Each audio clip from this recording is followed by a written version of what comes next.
Cet homme est victime d'un syndrome parkinsonien lié à l'utilisation des pesticides dans son exploitation. Depuis mai 2012, un décret reconnaît cette maladie comme maladie professionnelle. Il est le premier en France à bénéficier de ce décret. C'est une délibération qui va peut-être me permettre, et puis permettre aux autres, à ceux qui sont atteints, qui vont être atteints, parce que je crois que c'est pas fini, de pouvoir suivre mon exemple. Depuis longtemps, des chercheurs avaient mis en évidence l'apparition dans le cerveau de lésions dues à un composant chimique présent dans cet herbicide. Un composant utilisé par les Américains pendant la guerre du Vietnam, un composant pulvérisé pendant 10 ans sur ces cultures. Moi j'avais un tracteur sans cabine, j'avais une traiteuse manuelle, j'étais obligé de descendre du tracteur pour plier mes rampes et les déplier, donc je passais dans le produit.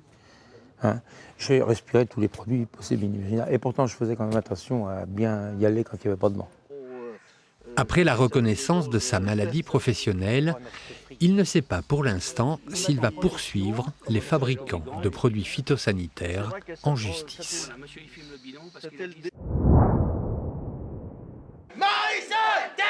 Les internes des hôpitaux de France sont en grève illimitée. Ils veulent alerter le gouvernement sur leurs conditions de travail, leur manque de formation et la privatisation de la médecine. La santé va coûter de plus en plus cher pour les patients. Ça va être la fin de la liberté de choix du médecin pour les patients. Et pour les médecins, ça va être une médecine au rabais.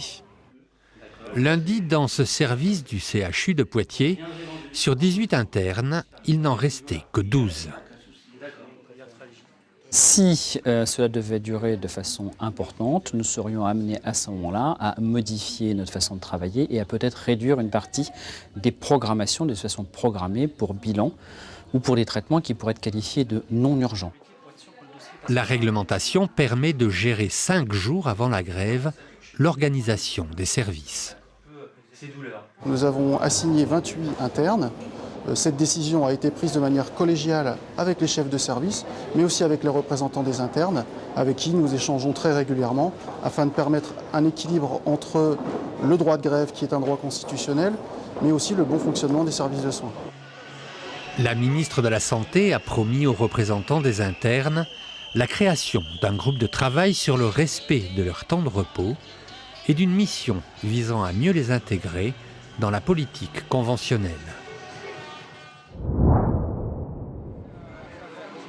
Dans toutes les grandes villes européennes, des milliers de personnes sont descendues dans la rue pour dire non à l'austérité en Europe. Une union unique en son genre.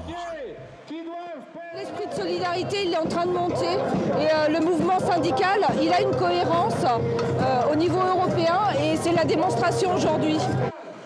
Pour tous, cette politique d'austérité est vouée à l'échec. Les syndicats réclament un contrat social et une vraie politique de relance européenne.